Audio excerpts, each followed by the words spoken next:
श्री कृष्ण गोविंद हरे मुरारे, श्री कृष्ण गोविंद हरे मुरारे।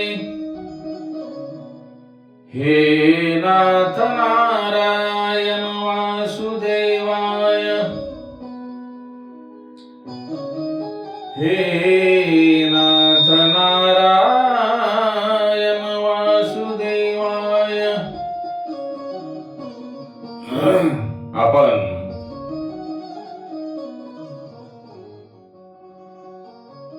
भागवत कथेच्या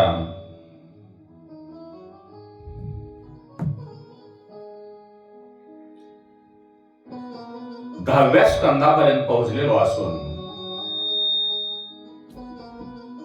आतापर्यंत सुखदेवांनी राजा परीक्षितास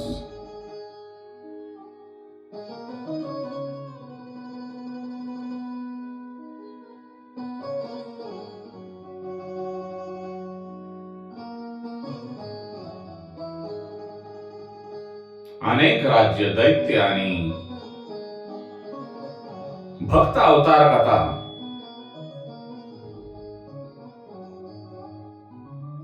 सांगितले आणि त्या राजा परीक्षितांनी श्रवण केल्यानंतर, ऐकल्यानंतर आता राजा परीक्षितास पूर्ण अवतार भगवान श्रीकृष्णांचे चरित्र ऐकण्यासाठी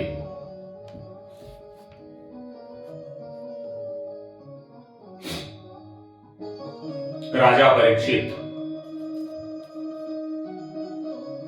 एकदम आधीर आणि उत्सुक झालेले आहेत, कारण भगवान श्रीकृष्णांचा अवतार हा पूर्ण पुरुषोत्तम अवतार आहे आणि त्या अवताराचे चरित्र, त्या अवताराचे गुणगान ऐकण्यासाठी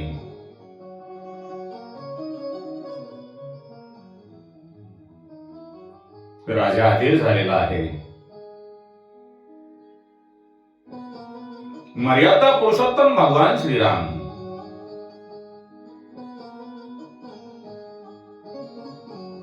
यांची कथा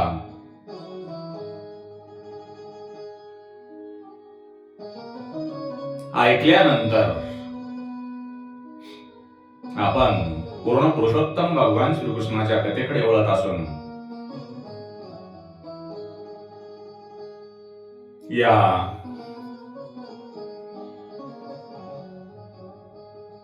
भागवताचे तात्पर्य म्हणजे 10वा स्कंद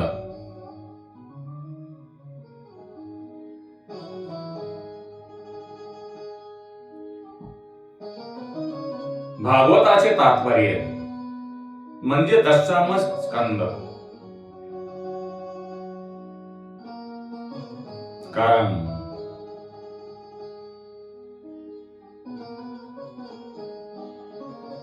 जे काही राजा परीक्षिताला उद्धार होण्यासाठी आवश्यक अशी सामग्री या 10व्या स्कंदामध्ये असून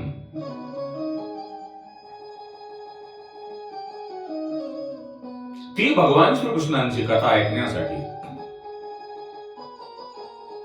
आणि सुखदेवांना राजा परीक्षितांना 7 दिवसात मुक्ती द्यायची होती आणि 7 दिवसामध्ये राजा परीक्षितांना मुक्ती देण्यासाठी जरी यज्ञ करायचे ठरवले असते तरी तो यज्ञ करण्यासाठी जास्त दिवस लागले असते आणि एवढे करून सुद्धा यज्ञापासून मिळणारे फळ म्हणजे मनुष्य जन्मापासून मुक्ती मिळणारी नाही,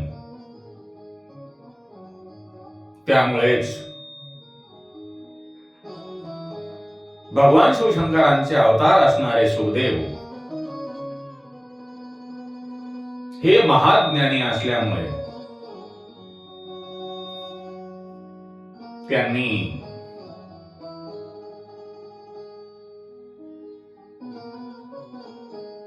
ज्ञान आणि भक्ती यांची सांगड घालून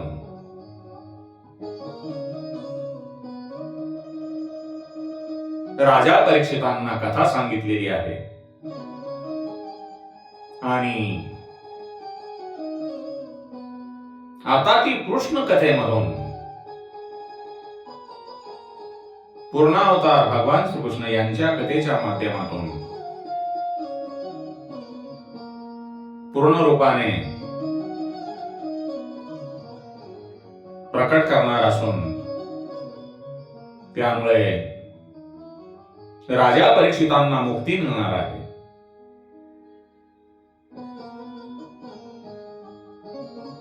भागवत महापुराण श्रवण केल्याचे फळ म्हणजे मनशांती,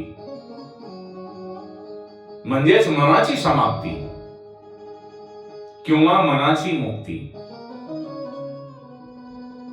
तसे पाहिले तर आत्मा हा नेहमी मुक्तच असतो, पण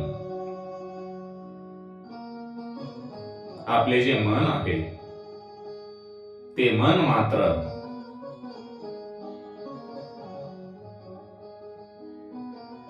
संकल्प आणि विकल्पाचा नेहमी चाळा करीत असते. आपल्या मनामध्ये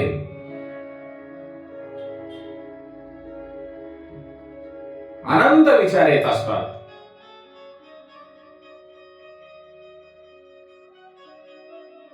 आपल्या या मनाला प्रपंचाचे संसाराविषयीचे आकर्षण असते. ते मन संसाराविषयामध्ये जे अटकलेले मन आहे ते मन विषयातून काढून पूर्ण पुरुषोत्तम भगवान श्रीकृष्णांशी एकरूप करावयाचे आहे. आणि आपल्या मनामध्ये जर वासनेचा थोडासा जरी अंश राहिला तरी त्याला पुन्हा जन्म घ्यावा लागतो. तुकाराम महाराज आपल्या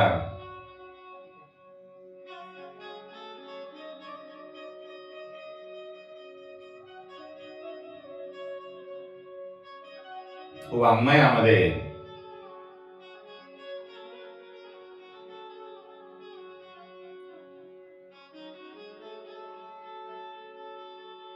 आणि भगवान श्रीकृष्णांनी गीतेमध्ये सांगितलेले आहे की आपण आपल्या मृत्यू समयी आपण जी इच्छा व्यक्त करतो तो आपणाला जन्म प्राप्त होतो. आणि नाथ महाराजांनी पण आपल्या हरिपाठामध्ये जन्म घेणे लागे वासनेच्या संगे असे जे वाङ्मय आहे संतांनी रचलेले त्याप्रमाणे आपणाला आपल्या अंतकाळी जी काही आपली इच्छा असेल त्याप्रमाणे आपल्याला जन्म मिळतो. म्हणून आपलं जे मन आहे या मनाला आपणाला मारावयाचे आहे. मारावयाचे म्हणजे ते कसे मारावयाचे?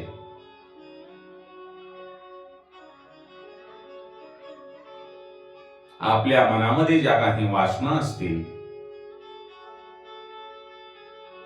त्या वासना नष्ट करून परमपिता परमेश्वर यत्र योगेश्वर भगवान श्रीकृष्ण यांच्याशी आपणाला एकरूप व्हायचे आहे. म्हणजे आपले मन परमात्म्याच्या चरणी लीन करावयाचे आहे. बाबांनो, भागवत कथा ही ज्ञान आणि वैराग्य दाखवणारी आहे, वाढवणारी आहे. आपण नेहमी भागवत कथेचे जर श्रवण करत गेलात तर आपल्या अंगी नक्कीच वैराग्य वाढल्याशिवाय राहणार नाही.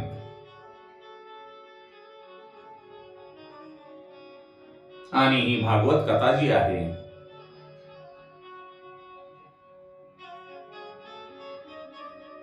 ती कृष्ण प्रेमामध्ये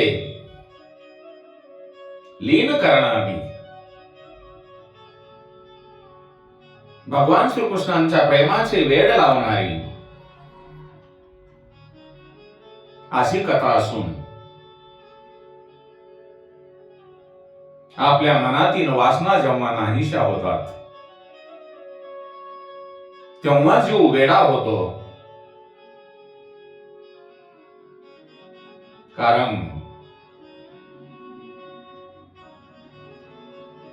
मनाचे थोडेसे अस्तित्व किंवा मनातला थोडा जरी अंश वासनेसोबत असेल तर तो जीवाला नक्कीच फसविल्याशिवाय राहणार नाही.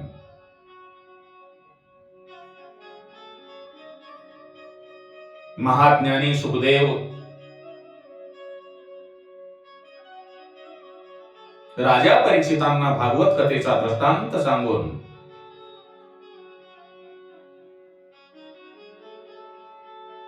त्यांना वासनेतून मुक्त करत आहेत.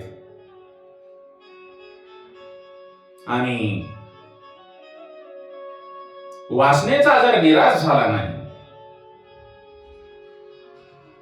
मनुष्याचा जीव वासनेपासून मुक्त झाला नाही तर तो मुक्तीपासून दूर राहतो. भागवतातील कथांच्या माध्यमातून सुखदेव राजा परीक्षितांच्या मनातील वासनांचा निराश करत आहेत. राजा परीक्षितांना वासना मुक्त करत आहेत. अनेक जन्म घेऊन सुद्धा मोठ्या मोठ्या योग्यांना जी गोष्ट साध्य होत नाही ती गोष्ट महान योगी सुखदेव यांना 7 दिवसात ती साध्य करावयाची आहे. राजा परीक्षिताच्या मनामध्ये कोणताही विकार येऊ नये, त्यांची एकाग्रता किंवा तन्मयता कोणत्याही कारणाने भंग होऊ नये म्हणून सुखदेव त्यांना कृष्ण कथेचे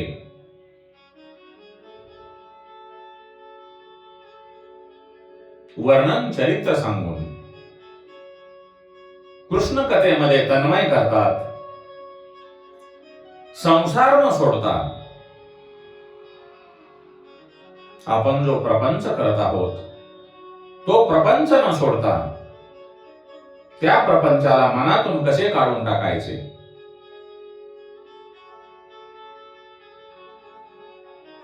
घरात राहूनही आपण आपले मन किंवा आपण घरापासून कसे अलिप्त राहायचे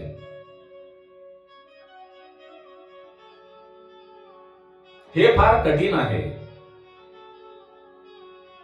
आणि ते साध्य करण्यासाठी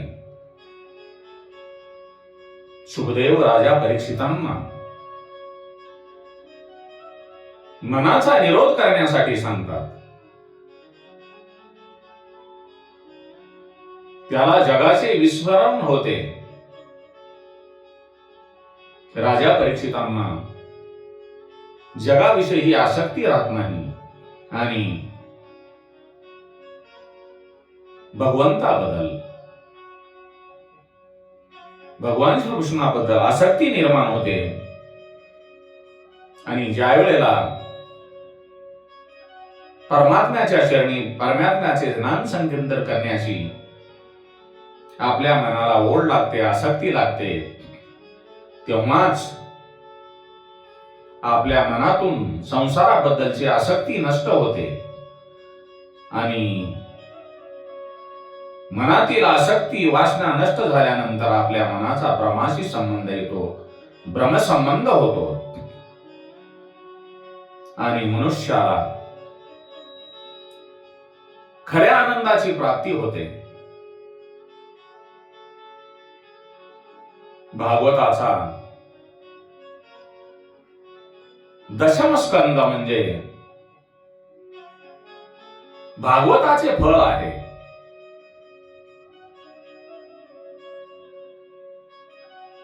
तत्वदृष्टीने आत्मा आणि परमात्मा,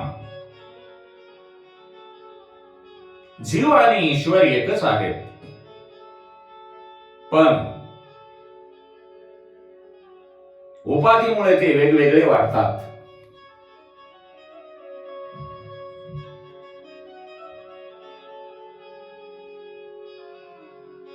एखाद्या मातीच्या घड्यामध्ये जर आपण पाणी भरले तर त्यामध्ये आपणाला आकाश दिसते.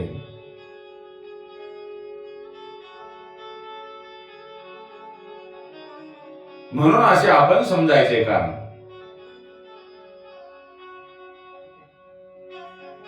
मातीच्या घड्यामध्ये आकाश आहे.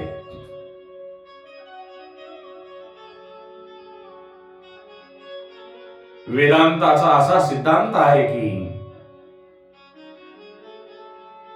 मनुष्याकडे असलेली अविद्या म्हणजेच आवरणयुक्त चैतन्य जीव आहे आणि मनुष्याच्या शरीरामध्ये जे चैतन्य आहे, जो जीव आहे, तो परमात्मा आहे. आपल्या मनातील अज्ञान अविद्या जर दूर झाली, आवरण दूर झाले की मग जीव आणि जीव एक होतात.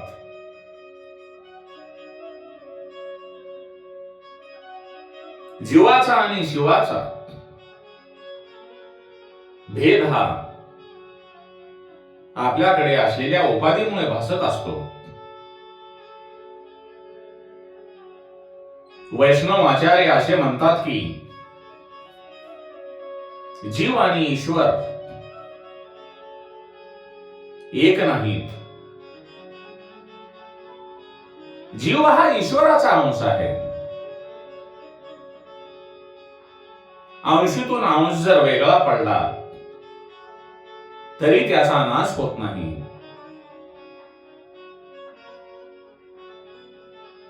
जो समुद्र आहे त्या समुद्रातून एक बिंदू पाणी जरी काढले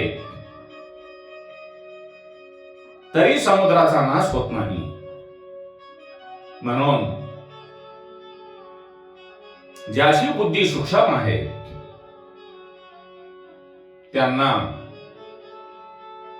वेदांताचा विवर्तवाद आवडेल आणि ज्यांची बुद्धी भावना प्रधान आहे त्यांना वैष्णव आचार्यांचा सिद्धांत आवडेल. परंतु दोन्ही सिद्धांत दिव्य आहेत. जो आवडेल तो मानवा च्या जीवाला, ईश्वराला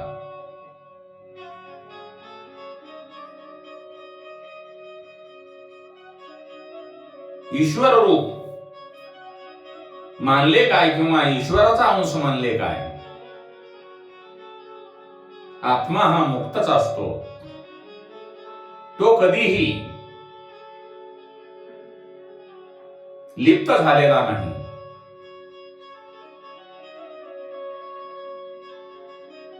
मग मुक्त कशाला व्हायचे असते? मुक्त आपल्या मनाला व्हायचे असते. आपल्याला जे सुख आणि दुःख होते ते आपल्या मनाला होते आणि आरोप मात्र आत्म्यावर केला जातो. आत्म्याचा सुखाशी आणि दुःखाशी काहीही संबंध नाही. बाबांनो, सांसारिक विषयातून आपल्या मनाला काढून टाका. भगवंताच्या चरणाकडे वळण्यासाठी मनाला अनुकूल करा. आपल्या मनामध्ये ज्ञान आणि वैराग्य वाढले की मन ऑटोमॅटिक आपोआप कृष्ण प्रेमामध्ये, कृष्णाच्या भजनामध्ये मग्न होईल. संसाराविषयी विसंभ्रम झाले की संसार संबंध तुटतो आणि तोच खरा आनंद भोगतो आणि तोच ब्रह्मानंद होय.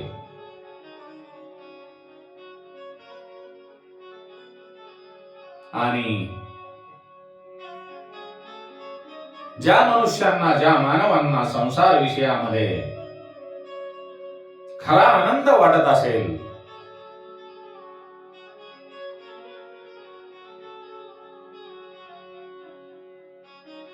तर त्या मनुष्याला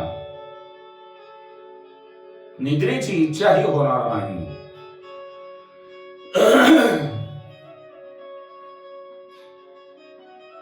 तेव्हा आपण भगवान श्रीकृष्णांचे भजन करू आणि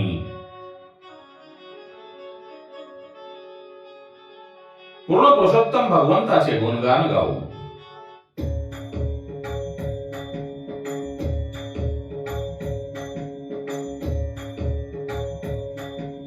श्री कृष्ण गोविंद हरे मुरारे, नाथ नारायण वासुदेवाय.